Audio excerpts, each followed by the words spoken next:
Jeremias. Ang mga kasalanan ng Jerusalem. Ikalimang kabanata.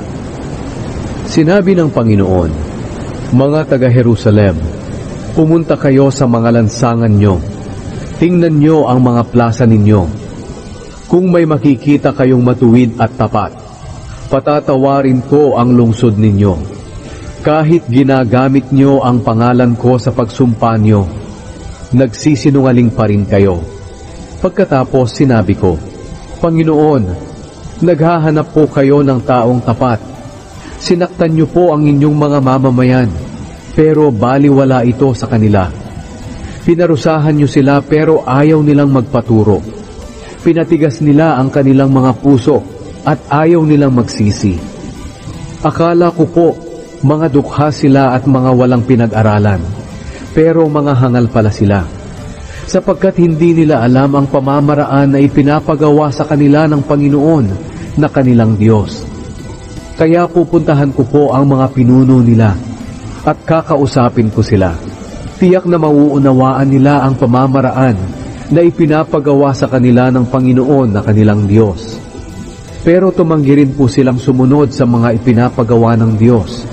Kaya sasalakayin sila ng mga kaaway nila na parang leon na nanggaling sa kagubatan, o katulad ng isang asong lobo na galing sa ilang, o parang leopardong nagbabantay malapit sa bayan para silain ng sino mang lumabas.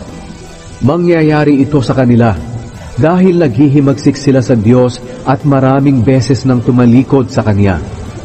Sinabi sa kanila ng Panginoon, bakit ko kayo patatawari? Pati ang mga anak ninyo ay itinakwil ako at sumumpa sa pangalan ng hindi tunay na Diyos. Ibinigay ko ang mga pangangailangan nila, pero nagawa pa rin nila akong pagtaksilan at nagsisiksikan pa sila sa bahay ng mga babaeng bayaran. Para silang mga lalaking kabayo na alagang-alaga.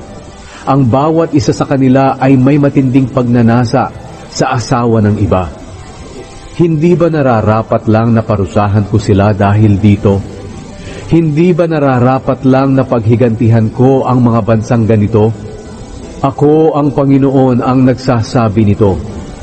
Kayong mga kaaway ng mga taga-Israel, sirain niyo ang mga ubasan nila, pero huwag ninyong sirain ng lubusan.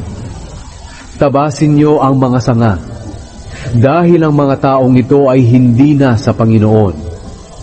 Ang mga mamamayan ng Israel at Huda ay hindi natapat sa akin.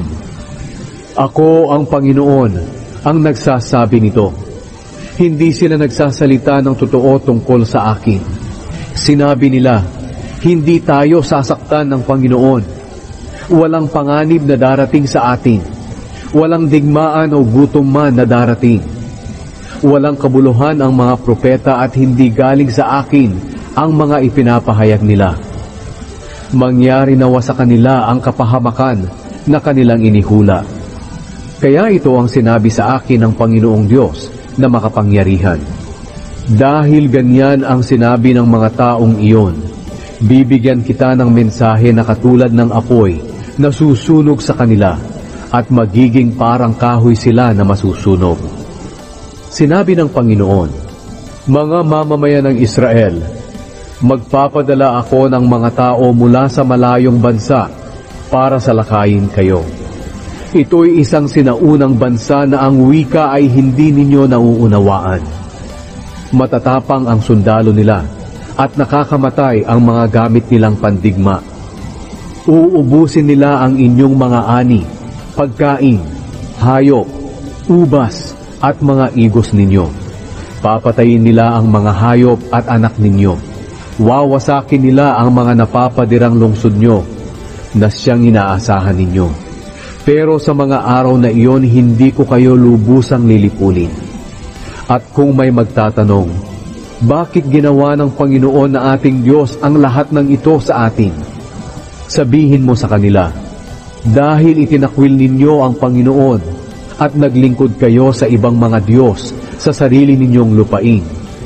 Kaya ngayon maglilingkod kayo sa mga dayuhan sa lupaing hindi inyo. Sabihin niyo ito sa mga mamamayan ng Israel at Huda.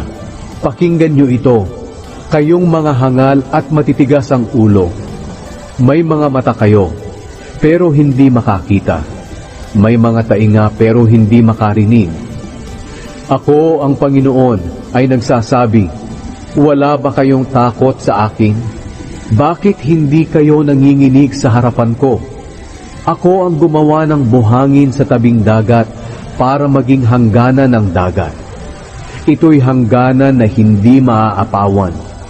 Hahampasin ito ng mga alon pero hindi nila maaapawan. Pero matitigas ang ulo at rebelde ang mga taong ito. Kinalimutan at nilayuan nila ako.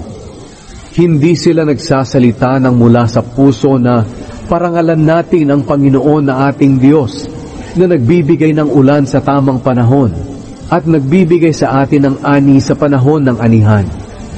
Ang kasamaan nyo ang naglayo ng mga bagay na iyon sa inyo. Ang mga kasalanan nyo ang naging hadlang sa pagtanggap nyo ng mga pagpapalang ito. May masasamang tao na kabilang sa mga mamamayan ko at nag-aabang ng mabibiktima. Para silang mga taong bumibitag ng mga ibon. Naglalagay sila ng mga bitag para sa ibang mga tao. Katulad ng hawlang puno ng mga ibon, ang bahay ng masasamang taong ito ay puno ng mga kayamanang nanggaling sa pandaraya. Kaya yumaman sila at naging makapangyarihan. Tumaba sila at lumakas ang mga katawan nila. Lubusan ang paggawa nila ng kasamaan. Hindi nila binibigyan ng katarungan ang mga ulila at hindi nila ipinaglalaban ang karapatan ng mga dukha. Ako ang Panginoon ay nagsasabi, hindi ba't nararapat ko silang parusahan dahil dito? Hindi ba't nararapat kong paghigantihan ang mga bansang katulad nito? Nakakatakot at nakakapangilabot ang mga bagay na nangyayari sa lupain ito. Ang mga propeta ay nagpapahayag ng kasinungalingan. Ang mga pari ay namamahala ayon sa sarili nilang kapangyarihan. At ito ang gusto ng mga mamamayan ko. Pero ano ang gagawin nila kapag dumating na ang katapusan?